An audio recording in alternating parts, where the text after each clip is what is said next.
In this video, you'll learn how to get started with Hugeicons Pro in a React project. We'll walk through the setup step by step. Before we begin, let's quickly check the prerequisites. You'll need an existing React project and an active Hugeicons Pro subscription. I already have a React app set up. Now, before installing Pro icons, we need to activate the license. First, create a .npm-rc file in the root of your project. Now, add the Hugeicons Pro registry code in the .npm-rc file. Just copy and paste the code from the docs. Now go to your Hugeicons account. Then go to the License tab. Copy the license key and replace this text with the copied key. This step allows access to Hugeicons Pro packages. Now let's install the required packages. First, install the Hugeicons React package using this command if it's not installed already.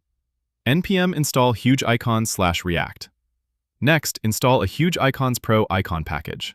Before we install the Pro package, you can find all the available Pro styles in the Hugeicons documentation. Simply visit the Pro packages page to see the full list of Pro styles available for installation.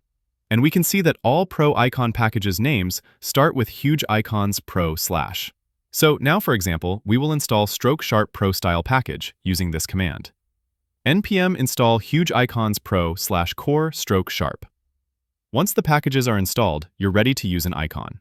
First, we need to import the Hugeicons icon wrapper from Hugeicons/React.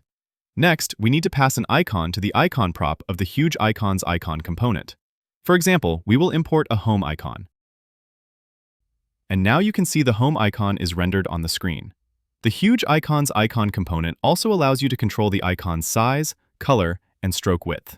You can customize the size, color, and stroke width by providing these props. And that's it.